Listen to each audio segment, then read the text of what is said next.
Hello guys, it is Kate here from Hello Funnels and welcome back to the Doing It Online podcast.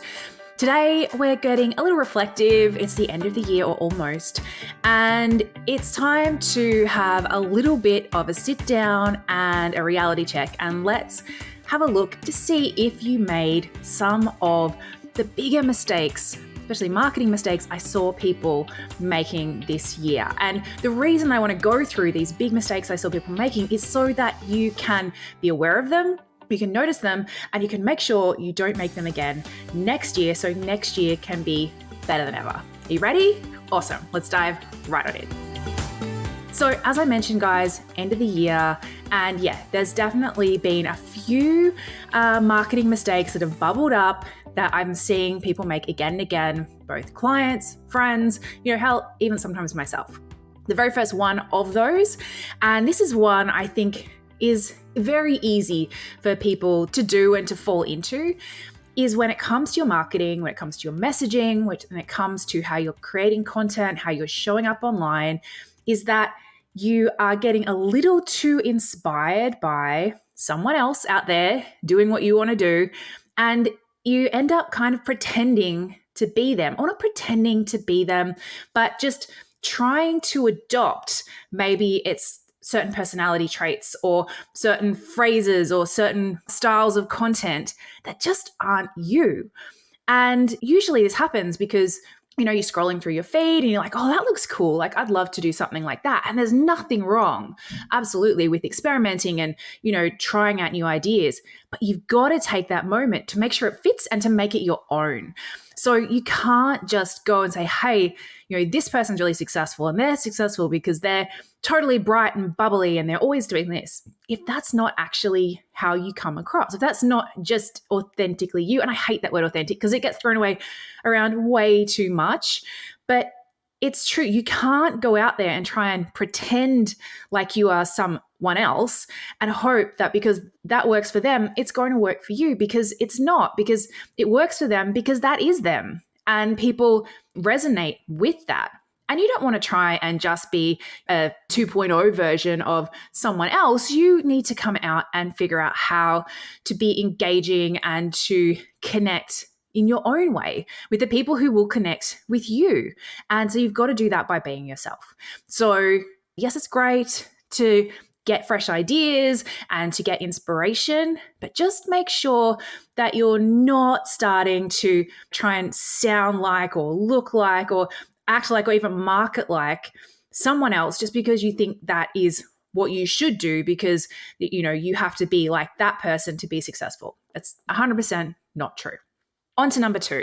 And this one, I think as well, again, was super common this year. And I think more so than usual because this year was the year of things that used to work not really working so well. So what happens was, where in previous years, a lot of us, and myself as well, like I found this one actually quite tricky this year, where usually you would sit down and you would make a plan and you would be able to predict things with a lot more accuracy than, what's happening a lot this year. However, I think because some people found that one or two things on their plan didn't go to plan, so they're like, well, there's no point planning. I'm just going to go straight into reactive mode.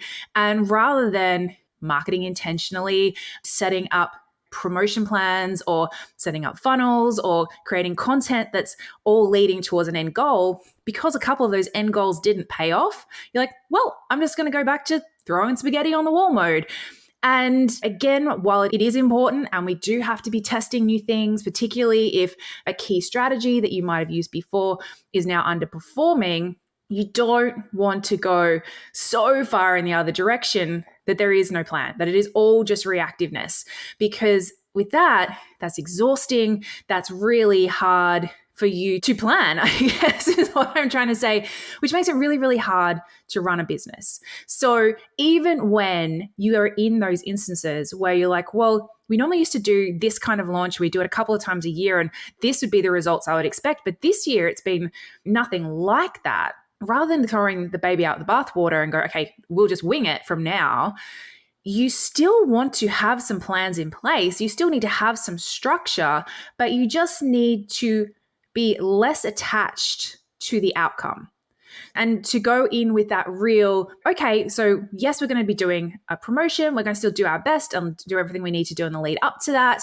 But we're going to be treating this as a test. And for those of you who had things like funnels and stuff set up as well, this definitely was a lot easier because you already had a bit of a baseline covered. It definitely is more difficult if you are 100% relying on launches and promotions and those promotions are not working as well. But you can't just go all in on your plan. Plan doesn't work, bugger it, throw it out, go just to throwing the spaghetti mode. You can't do that. Instead, somewhere in the middle tends to be where I've seen people, particularly those who've been able to really rally and go, okay, we did a few things, they didn't work so well. And now they're getting the momentum back and they're picking things up. And it's not because they just went to panic crisis mode. It's because they went, okay, well, I still know the essentials. I still know the fundamentals of what I need to do to connect to my audience, to get the right message across. I know I need to be doing these 3 things. Sure, the thing that was converting to sale, that needs some experimenting, that needs some playing with, but I don't need to go, oh, bugger, I need to quickly do an email launch for this and quickly do a thing for that and quickly do a thing for that and have everything be rushed, nothing to your normal sort of level. And it just be like panic, reaction.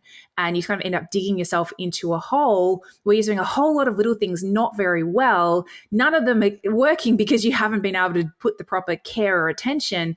And because you're moving so quickly, you're also not able to notice, well, actually, that thing was kind of okay. And maybe if I'd spent a bit of time on it, or if we do it again and tweak some things, improve some things, that could be the new way that I do it and the new way I move forward.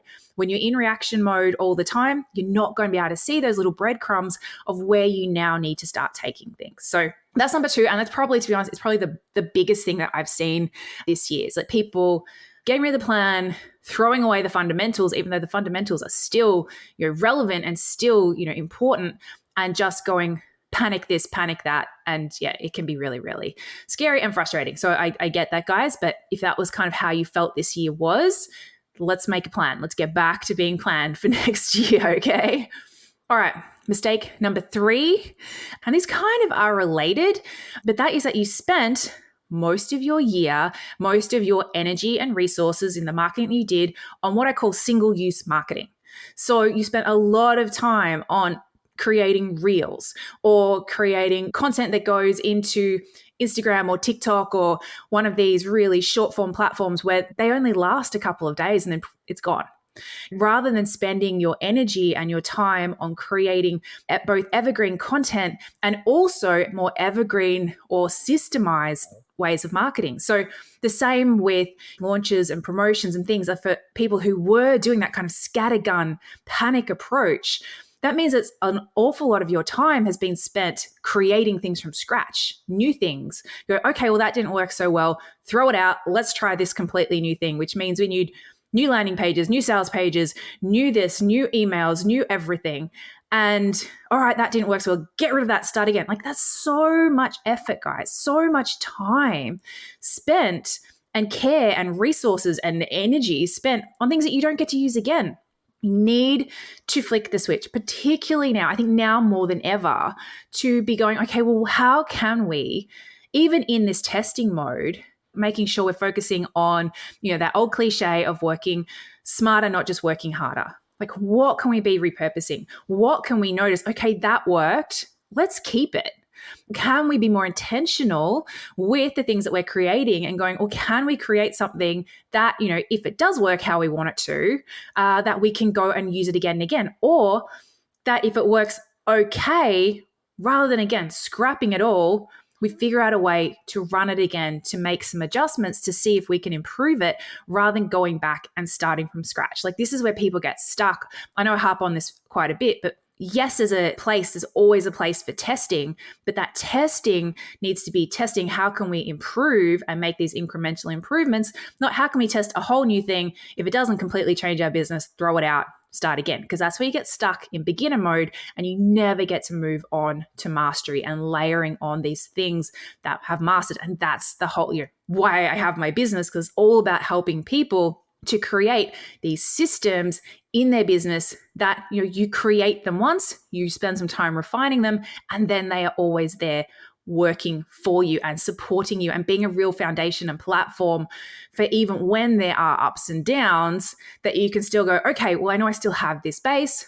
Maybe it's dropped by 10%, but it's still giving me that foundation, that level of safety that I can feel free to now go, okay, well, what do I need to experiment? What's my current thing I'm testing? It is, again, something that I think more and more when things are uncertain and people really do spend that time, their focus moves away from creating sustainable systems that can be used over and over to just quick fix, single use marketing. And if you're spending most of your time on stuff that you never get to use again, it's such a waste. It really is. Okay, number 4, and this is probably a little bit of a double up. This is the last one, but I really think that it's a conversation that we need to have, is that we can't be out there marketing like it's 2020 anymore. 2020, 2021, the pandemic, plague years, whatever you want to affectionately call them, when we're all stuck at home, like the environment, the world, it was different. It was weird. It was not business as usual. And now we've kind of gone back to business as usual, but it's still not, and maybe we will never have a normal business as usual time again, but things have changed drastically in the economies, in politics, and that stuff all has a trickle-down effect. And also with how people are consuming content, how people are wanting to spend their time. There's a lot of burnout of people having spent so much time at home watching videos on their laptop, but a lot of people are like, I don't want to do that anymore. The need for community is different. The need for in-person connection is different. The way people want to consume content, a lot of people want just audio now. They don't actually want to sit and watch a video because they want to be able to listen on the go. Things have changed, and we can't just sit back and go, well, but this thing worked 2 years ago. It worked really well. It should just work now. What I'm not talking about here is that the foundational stuff, the fundamental stuff, like you have to know your audience. You have to know their pain points and their wants and their desires. You have to be able to communicate with them well. You have to be able to be showing up in the platforms that they want to be on. Like all this foundational stuff, this doesn't change, but how it is executed changes. So for a lot of my clients, who've got their funnels, like the funnel itself still works great. It's not changing. It's been running for years, but how they get people into the funnel, that changes. Maybe how they communicate with people at certain points in their funnel, that changes. So it's not about completely going, oh, okay, no previous marketing strategy is going to work. The fundamentals and the foundational stuff does still work. Like the strategy still works, but it's the tactics that have to change. So you have to be able to make that differentiation. You have to be able to look at your business and go, okay, let's go back to super high level, top level. I know I need to be able to communicate with my audience. Okay, previously what's worked best was this. Now they're no longer on that platform. They're on this platform. Maybe I'm going to need to tweak it. It's not throwing everything out. It's, okay, how can I take this fundamental principle of, marketing and sales and communicating with my audience, and how do I now tweak it to be 2023, 2024, and ongoing proof? The same with how you sell. A lot of people found really big drop-offs with live webinars. And a lot of people really relied on live webinars. But guess what? Evergreen webinars, on-demand webinars, they're still doing pretty well. And people are now savvy enough, and they spent all this time again in lockdown being very aware of, how on-demand works, how Zoom works. Like the market is now completely changed. So within those evergreen webinars, like, yes, they're working, but do you know what's working? The ones that are really honest and upfront and get to the point, versus the old school way of doing webinars where even if it was evergreen, you pretended that it was live and you had fake comments going down the side. People don't buy into that anymore. They're clever, they're educated, and they're time poor. So we're not going to throw out this foundational strategy that works really well. We're going to update it. So this is what I'm talking about, guys, with not marketing like it's 2020 anymore.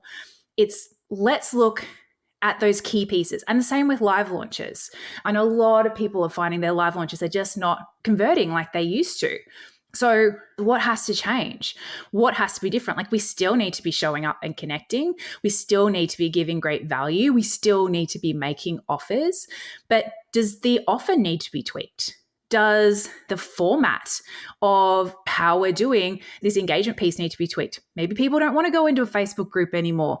Maybe they just want a private podcast that they can listen to and, respond in a Slack channel. Like, it's the same, but it's different. We have to be okay with being curious about what that difference is and how we can make it work for us. I hope I haven't sent anyone to a tailspin here, guys, but I just wanted to really share what I was seeing, and that a lot of frustrations I know a lot of people are having, a lot of people thinking, oh, nothing works.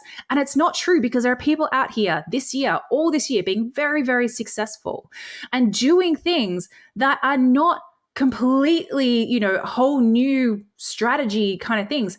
They're the same old things that have always worked well, that they've spent a lot of time crafting and honing, but they're getting a little update. They're being brought into the 2023-2024 world. And that's what you need to do. So to reiterate, guys, to go back through it, number one mistake I see people making in their marketing this year was just flat out trying to be someone else. Not going to work. It's okay. You is good. Just stick with you, okay? Number two, they didn't have a plan. They maybe had a plan at the start of the year. Things started to go off plan. Rather than trying to correct their plan, they just threw the plan out the window and went straight into spaghetti throwing mode. That's never the recipe for growth. Number three, they spent so much time on single-use marketing when they really needed, instead, like if they'd spent even a quarter of that time on creating things that could be reused, on creating systems, creating funnels, that are things that are going to work and create this engine in the background for them, they would be so much further ahead than getting all obsessed about what's the trending reel and all of that kind of rubbish. So number three, too much time on single-use marketing. And number four is that they just kept trying to market like it was 2020 and then got mad when it didn't work, then started going back through all of those things that I just mentioned. The new year is upon us, guys. It's an amazing opportunity for us to keep testing, to keep showing up, to keep figuring out what works. And I really hope that this is, drop just one or two ahas or little diamonds into your mind that's going to make it that much easier for you to go, oh, that's the thing. That's the thing I need to fix. Because even if you fix just one of these, guys, or stop doing just one of these, it's going to have a huge impact, I promise. So any ahas, guys, or is there one or two perhaps that you might have been guilty of this year? Share below. 100% no judgment from us. As I said, we've done some of these ourselves. We'd love to hear from you, or you can tag us over at Hello Funnels. And if you think you might have a friend who might be struggling with one or two of these too, shoot them the link, share it with them. They will definitely thank you if you can help them to stop making these mistakes and to start moving forward. So that's it from me this week, guys. Have an amazing week. Until next time, we'll be back with another episode. Bye.